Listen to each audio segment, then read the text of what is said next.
اللہ کہتا ہے وَلَئِنْ أَصَابَكُمْ فَضْلٌ مِّنَ اللَّهِ، لیکن اگر تمہیں اللہ کا فضل پہنچے کہ تم جنگ جیت جاؤ، مال غنیمت آ جائے، اگر تم یہ جنگ وغیرہ جیت جاؤ، مال غنیمت آ جائے، تو اللہ کہتا ہے لَيَقُولَنَّ، تو پھر وہ کہتے ہیں کہ أَلَّمْ تَكُنْ بَيْنَكُمْ وَبَيْنَهُ مَوَدَّةٌ، گویا کہ تمہارے اور ان کے درمیان کوئی تعلق، کوئی رشتہ محبت نہیں ہے۔ یعنی ایسے بیگانے ہو کر اگر کوئی آدمی کسی کمزوری کی وجہ سے جہاد پر نہ بھی جا سکے تو کم از کم اپنے گھر پر بیٹھ کر خوش تو ہو سکتا ہے اگر تم سے محبت کرتا ہے، لیکن تمہارے جیتنے پر خوش نہیں ہوتے، بلکہ کیا کہتے ہیں یا لیتنی کنت معہم فافوز فوزا عظیما، وہ کہتے ہیں اے کاش میں ہوتا ان مجاہدین کے ساتھ، چلا جاتا فافوز فوزا عظیما، تو بہت بڑی کامیابی کو سمیٹ کر لے کر آتا۔ یہ دونوں مزاج بتا دیے کہ اگر مسلمانوں کو نقصان پہنچے تو کہتے ہیں اللہ کا بڑا کرم ہوا، نہیں گئے ورنہ مر جاتے، اور مسلمان جیت کر مال غنیمت لائے، جب مال پر نظر پڑتی ہے کہ مجاہدین میں تقسیم ہو رہا ہے تو افسوس کرتا ہے ارے چلے ہی جاتا میں،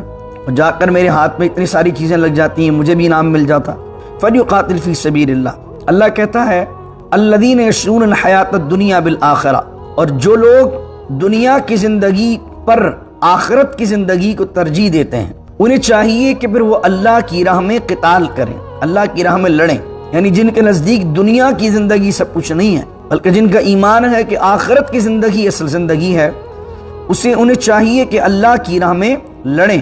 وَمَن يُقَاتِلْ فِي سَبِيلِ اللَّهِ، اور جو اللہ کی راہ میں لڑے فَيُقْتَلْ، تو چاہے وہ مار دیا جائے یعنی شہید ہو جائے، او یغلب، یا وہ غلبہ پالیں، دونوں صورتوں میں فَسَوْفَ نُؤْتِيهِ أَجْرًا عَظِيمًا، اللہ انہیں اپنے پاس سے اجر عظیم عطا فرمائے گا۔ لی صدری ویسر لی امری واحلل عقدۃ من لسانی یفقہوا قولی، اللہم صلی علی سیدنا و مولانا محمد معدن الجود والکرم وآلہ وصحبہ وبارک وسلم۔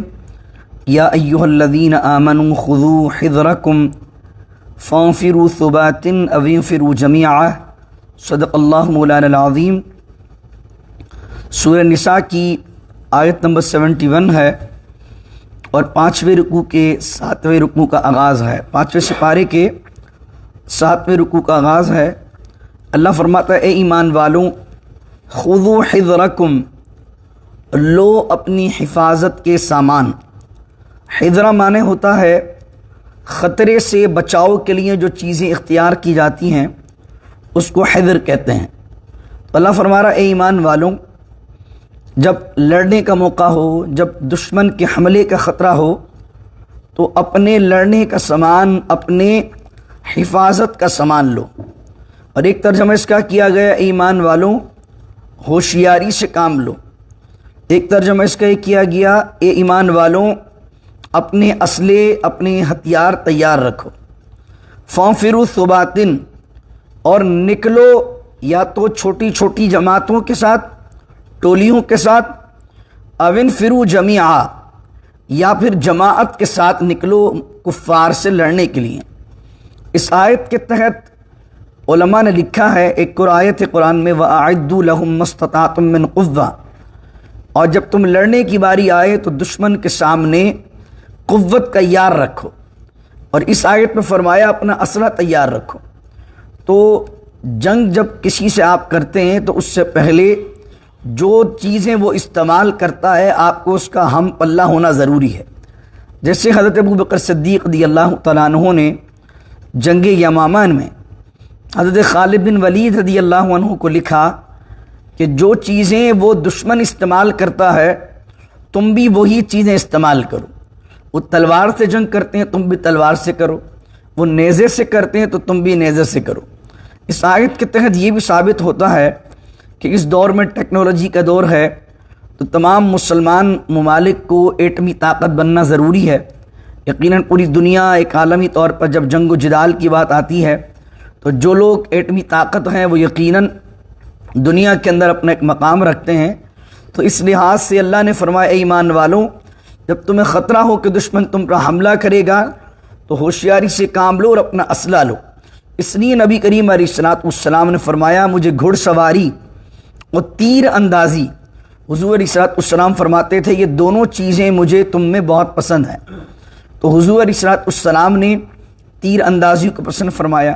سیدنا عمر فاروق رضی اللہ تعالیٰ عنہ نے اپنے دور میں ایک مسلمان کے حاکم کو لکھا کہ اپنی اولادوں کو تیراکی سکھاؤ اور تیر اندازی سکھاؤ، یعنی سوئمنگ بھی سکھاؤ اور اس کے ساتھ ساتھ تیر چلانا بھی سکھاؤ۔ آج بھی یہودیوں میں اپنے بچوں کو وہ تیر چلانا بھی سکھاتے ہیں، اور ان کی جو پریگننٹ عورت ہوتی ہے وہ اس سے بھی تیر اندازی کرواتے ہیں، کیونکہ جب آپ تیر چلاتے ہیں تو تیر میں آپ فوکس ہو جاتے ہیں ایک پوائنٹ پر۔ جب بندہ فوکس ہو جاتا ہے تو زندگی میں اس سے ہر معاملے میں، ہر مشن میں فوکس رہنا آتا ہے۔ تو اس لیے وہ اپنی پریگننٹ عورت کو تیر اس لیے چلواتے ہیں تاکہ بچے کے اندر بھی فوکس رہنے کی وہ خاصیت پیدا ہو جائے۔ تو اس لیے اس دور میں یقیناً تیروں کا دور تو نہیں ہے، لیکن آپ تیر چلانا بھی سیکھیں۔ یہاں پر شوٹنگ رینج وغیرہ بنی ہوتی ہیں، آپ کو پتہ ہے گورے بھی تمام لوگ، ایک نہیں کئی قسم کے اسلحے ان کے پاس ہوتے ہیں۔ تو مسلمانوں کو بھی چاہیے کہ اپنی حفاظت کے لیے خدا نہ خواستہ کبھی بھی حالات خراب ہو جائیں، خدا نہ خواستہ کوئی اٹیک کر دے، آئے دن آپ دیکھتے ہیں کہ شوٹنگ میچ ہو جاتا ہے، اور اسپیشلی آپ دیکھیں ابھی کینیڈا کے اندر بھی مسلمانوں پر حملہ کیا گیا۔ تو کم از کم اسلحہ چلانا سیکھیں، جائیں اس کو چلانا سیکھیں، اس میں کوئی ممانعت نہیں ہے، بلکہ دین اسلام نے اس کو پسند کیا کہ اپنی حفاظت کے لیے اور دشمن سے بچاؤ کے لیے کام کرنا اچھا ہے۔ لوگ کہتے ہیں یار ہمارا کیا کام، ہمارا کام کسی کو مارنا نہیں ہے، ہم وائلیشن کے خلاف ہیں، اسلام اس چیز کو پسند نہیں کرتا ہے، لیکن اپنی جان بچانا تو فرض ہے، اپنی جان بھی بچائیے، اپنی فیملی کی جان بھی بچائیے۔ مجھے کسی نے کہا تھا کہ یہاں پر ان کے پاس لائسنس تھا، انہوں نے مجھے کہا کہ جب لائسنس ملتا ہے تو گھر کے باہر آپ کوئی کوڈ بھی لکھ سکتے ہیں یا لائسنس لگا سکتے ہیں۔ تو انہوں نے کہا مفتی صاحب اس کا فائدہ یہ ہوتا ہے کہ اگر علاقے میں یا کوئی بھی بندہ گھر میں انٹر ہونا چاہ رہا ہے اور گھر میں اندر انٹر ہو کے، جس طرح بھی کچھ عرصے پہلے سیکسی کا جو ایریا ہے وہاں پر بھی ایک عرب کے گھر میں کوئی بندہ گھسا اور اس نے اس کو مارا، تو اس نے کہا اس کا فائدہ یہ ہوتا ہے کہ جب بندے کو پتہ ہو، انٹر ہونے والے کو، کہ اندر جو موجود ہے اس کے پاس بھی اسلحہ ہے، تو بہت ساری کنڈیشن کے اندر وہ لوگ اندر نہیں گھستے، کیونکہ یقیناً ان کو معلوم ہے کہ اندر والے کے پاس بھی ہے، اس کو بھی چلانا آتا ہے، تو ہم جائیں گے تو اگر 2 ماریں گے تو 4 مر کے بھی آئیں گے۔ تو اس لیے اس دور میں جس طرح پرفتن دور ہے، آپ کو چاہیے کہ آپ اسلحہ چلانا سیکھیں، اور قانونی طور پر جو یہاں کے لیگل جو چیزیں ہیں ان کے اندر اپنے پاس اسلحہ رکھنا بھی سیکھیں، جو لیگلی طور پر لائسنس وغیرہ بنتے ہیں، لائسنس لیں، اسلحہ لیں، اور اپنے آپ کو ہمیشہ چوکنا رکھیں، چلانا بھی سیکھیں۔ یا ایھا الذین آمنوا خذوا حذرکم، اے ایمان والو اپنے اسلحے کو لو، فانفروا ثبات او انفروا جمیعا، چھوٹی چھوٹی ٹولیوں کی شکل میں، یا پھر او انفروا جمیعا، یا بڑی جماعت کے ساتھ جو ہے وہ جہاد کرو۔ بعض اوقات کیا ہوتا ہے آدمی چند گروپس بنا دیتا ہے، یہ وار اسٹریٹجی ہوتی ہے، یہ جنگی اسٹریٹجی ہوتی ہے، جس کو صلاح الدین ایوبی رحمۃ اللہ علیہ نے بھی استعمال کیا۔ وہ کیا ہوتی ہے کہ آپ شب خون اس کو اردو میں کہتے ہیں، یعنی کہ آپ رات میں حملہ کرتے ہیں دشمن پر، اور جیسے آپ کے پاس 500 فوجی ہیں تو آپ نے 100 کا گروپ بنا دیا، 100 کا گروپ بنا دیا، اور 100 کو آپ نے 5 گروپس کو چاروں طرف پھیلا دیا۔ پہلے 100 نے یہاں سے حملہ کیا اور وہ پیچھے آ گئے، پھر 100 نے یہاں سے حملہ کیا، وہ پیچھے آ گئے، پھر 100 نے وہاں سے حملہ کیا، وہ پیچھے آ گئے۔ تو اندھیرے میں دشمن کو پتہ ہی نہیں چل پاتا کہ جو مجھ سے لڑ رہا ہے اس کی تعداد کتنی ہے، وہ تو یہ سمجھے گا چاروں طرف سے حملہ ہو رہا ہے، تو اس کا مقصد کیا ہے، یہ 500 نہیں، یہ 5000 لوگ ہیں۔ لیکن آپ جانتے ہیں کہ یہ چھوٹے چھوٹے گروپ بنانے سے وہ چاروں سائڈ سے آپ نے حملہ کروایا، جس کو شبخون کہتے ہیں۔ اس سے ہوگا کیا، اس سے ہوگا یہ کہ آپ تعداد میں کم بھی ہوں گے لیکن دشمن پر پریشر زیادہ پڑے گا، اور اس سے کیا ہوگا کہ ایک بڑی تعداد میں آدمی نظر آتا ہے۔ پھر آگے فرمایا وَإِنَّ مِنْكُمْ لَمَن لَّيُبَطِّئَنَّ، اب اللہ رب العزت منافقین کی بات کرتا ہے، فرماتا ہے تم میں سے کچھ وہ ہیں لَمَن لَّيُبَطِّئَنَّ، جو کہ دیر لگاتے ہیں، سستی کرتے ہیں۔ کس چیز میں؟ کہ جب ان سے کہا جاتا ہے جہاد کے لیے، چلو چلو جہاد پہ چلو، مجاہدین نکل رہے ہیں، تو کیا کہتے ہیں اچھا اب ہم ابھی آ رہے ہیں، ہم تیاری کر رہے ہیں، ہم تیار ہو رہے ہیں۔ جیسے بعض اوقات کسی کو، یہ میں ضمناً مثال دے رہا ہوں، جیسے اگر بچوں کو کہیں بھائی نماز پڑھنے چلو، یا دوست کو کہو نماز پڑھنے چلو، وہ کہتا میں ابھی ریسٹ روم سے آ جاؤں، تم پہنچو میں آ رہا ہوں۔ تو جناب جو ہے وہ آپ مسجد پہنچ جاتے ہیں، واپس آ کے پوچھتے ہیں یار وہ تم تو آئے نہیں، بولا میں ریسٹ روم میں وضو بنانے لگا، اتنی دیر مجھے وہاں لگ گئی، میں نے کہا جماعت تو ختم ہو گئی ہوگی۔ تو اب نیت کیا ہوتی ہے؟ نماز پڑھنے کی نہیں ہے. تو یہ جہاد کے معاملے منافقین ایسا کرتے تھے. ہاں کسی کی نیت ہو، پھر اگر کوئی ریسٹ روم وغیرہ کے معاملات ہیں وہ الگ چیز ہے. لیکن میں نے ضمناً ایک مثال دی کہ یہ جو انداز ہے دین کے کسی کام سے بچنے میں سستی کرنا، خود بھی لیٹ ہونا، دوسرے کو بھی لیٹ کرانا، یہ ہے لَمَلَّ يُبَطِّئًا کا معنی، کہ خود بھی سستی کرتے ہیں، خود بھی تاخیر کرتے ہیں، دوسروں کو بھی کرواتے ہیں. فَإِنْ أَصَابَتْكُمْ مُصِیبَةٌ، اور اگر تمہیں کوئی مصیبت پہنچ جائے. یہ کون؟ مسلمان. یعنی تم جہاد میں گئے اور یہ پیچھے لیٹ لطیف تھے، پیچھے رہ گئے اور ابھی تیاری کر رہے تھے کہ اتنے میں انہیں پتہ چلا کہ بھئی جو مسلمان گئے تھے وہاں تو ان کو بڑا نقصان ہوا، شہید ہو گئے. تو کہتے ہیں قال قد انعم اللہ علیہ، تو وہ منافقین کہتے ہیں کہ اللہ کا ہم پر انعام ہوا کہ اذ لم اکم معہم شہیدا، کہ ہم نہیں تھے ان کے ساتھ حاضر. یعنی تمہیں نقصان ہو جاتا ہے تو کہتے ہیں اگر ہم چلے جاتے تو دیکھو ہم بھی مر جاتے. تو اللہ نے بڑا کرم کیا کہ ہمیں جانے سے بچا لیا. اللہ کہتا ہے وَلَئِنْ أَصَابَكُمْ فَضْلٌ مِّنَ اللَّهِ، لیکن اگر تمہیں اللہ کا فضل پہنچے کہ تم جنگ جیت جاؤ، مال غنیمت آ جائے، اگر تم یہ جنگ وغیرہ جیت جاؤ، مال غنیمت آ جائے، تو اللہ کہتا ہے لَيَقُولَنَّ، تو پھر وہ کہتے ہیں کہ أَلَّمْ تَكُمْ بَيْنَكُمْ وَبَيْنَهُ مَوَدَّةٌ، گویا کہ تمہارے اور ان کے درمیان کوئی تعلق، کوئی رشتہ محبت نہیں ہے. یعنی ایسے بیگانے ہو کر اگر کوئی آدمی کسی کمزوری کی وجہ سے جہاد پر نہ بھی جا سکے تو کم از کم اپنے گھر پر بیٹھ کر خوش تو ہو سکتا ہے اگر تم سے محبت کرتا ہے.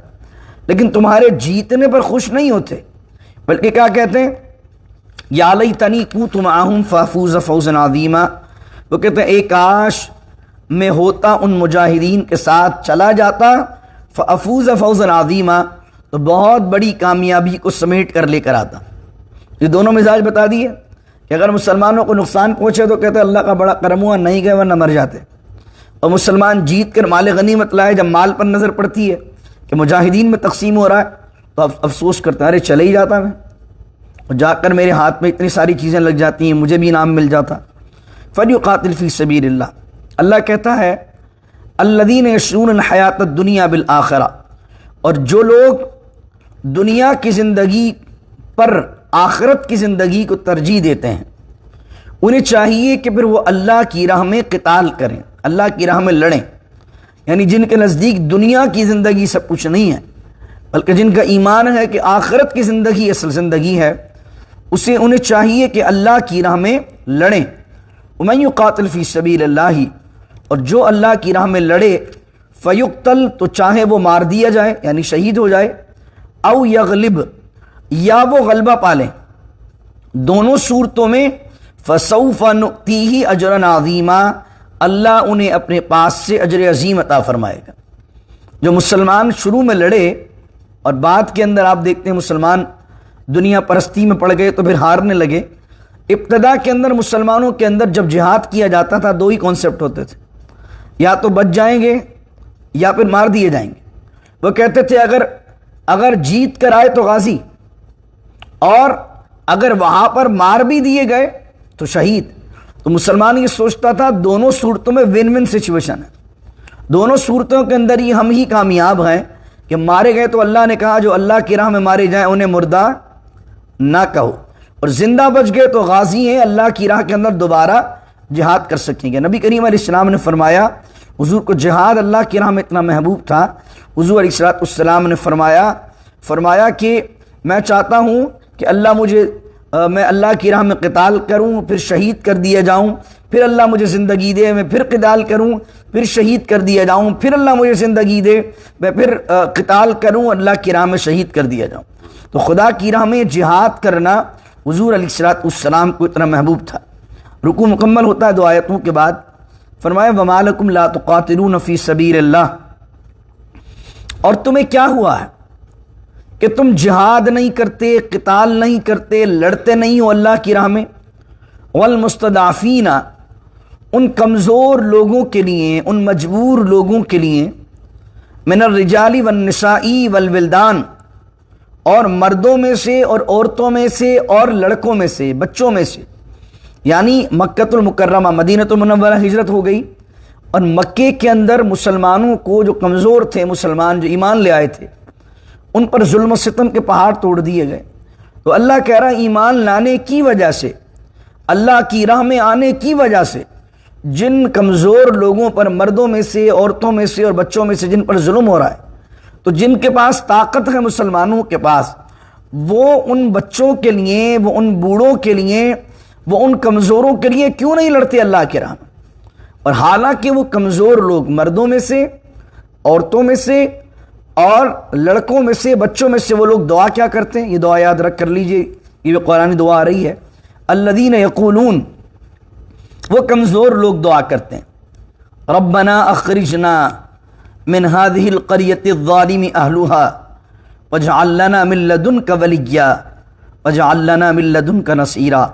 وہ دعا کرتے ہیں ہمارے رب، اخرجنا، ہمیں نکال دے، من هذه القرية الظالم اهلها، اس بستی سے جس کے رہنے والے ظالم ہیں، ہمیں کوئی یہاں سے نکالنے کے اسباب پیدا کر دے، وَاجْعَلْ لَنَا مِن لَّدُنْكَ وَلِيًّا، اور الہی ہمارے لیے اپنے پاس سے کوئی حمایتی بنا دے، وَاجْعَلْ لَنَا مِن لَّدُنْكَ نَصِيرًا، اور الہی ہمارے لیے اپنے پاس سے کوئی مددگار بنا دے۔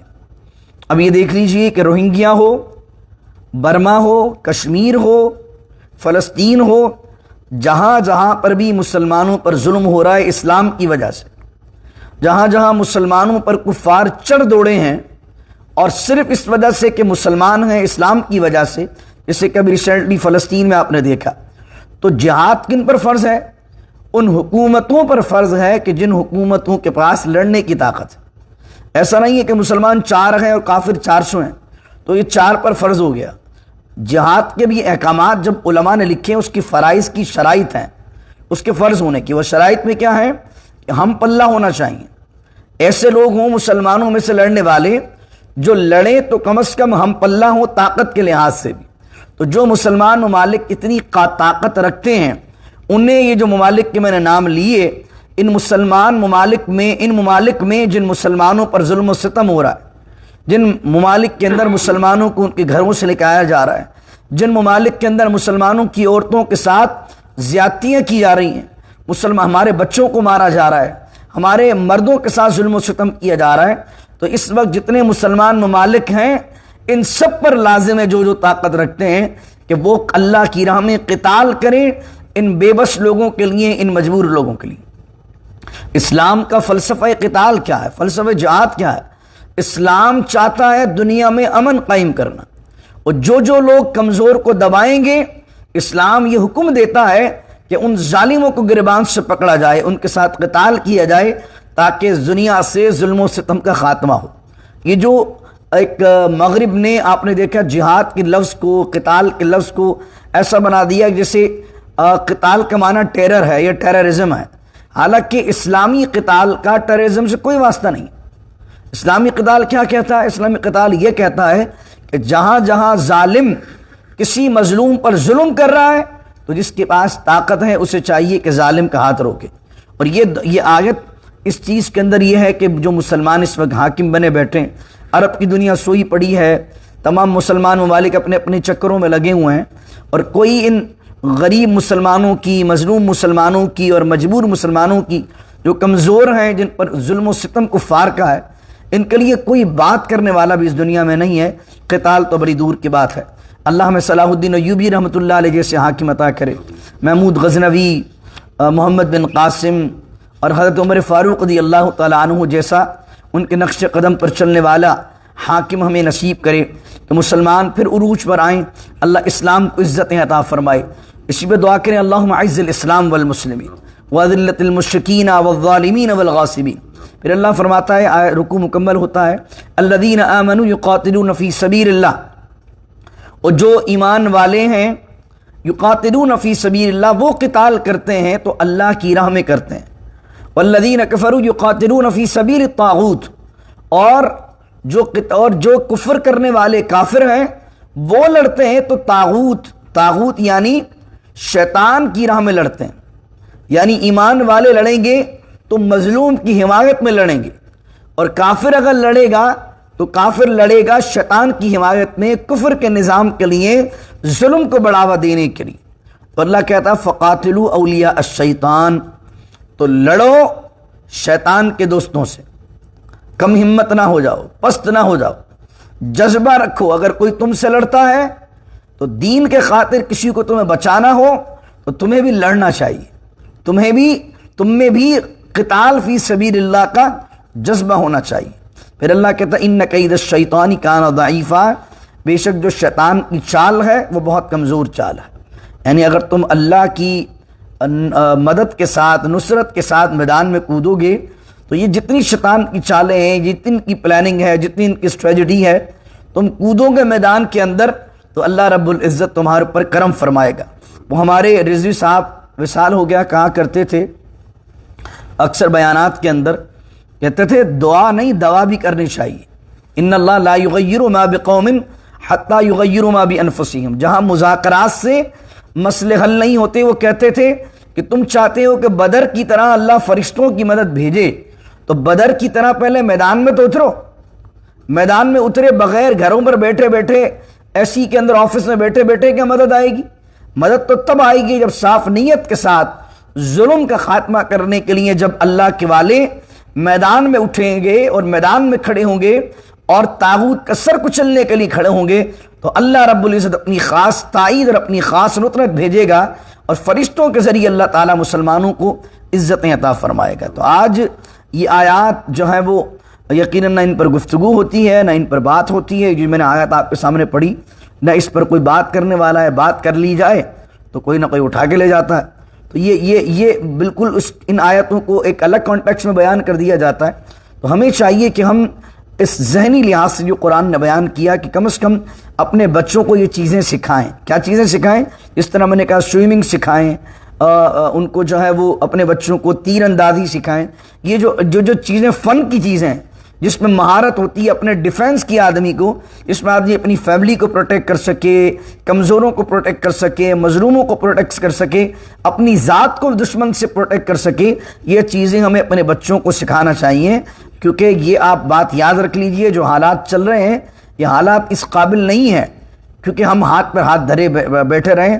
آپ کو پتا دن بدن جو ہے وہ اسلام و فوبیا کے نام پر مسلمانوں کو دیوار سے لگایا جا رہا ہے، مسلمانوں کو مارا جا رہا ہے. تو خدا نہ خواستہ کسی بھی شہر کی، کسی بھی علاقے کی خدا نہ خواستہ کوئی سچویشن بن جائے تو کم از کم اس وقت آپ کے پاس یہ آرٹ ہونا چاہیے کہ آپ اپنی اور اپنے لوگوں کی کس طرح حفاظت کر سکتے ہیں.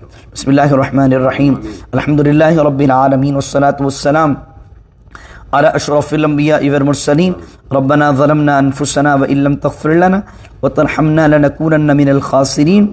ربنا اتمم لنا نورنا واغفر لنا انك على كل شيء قدیر.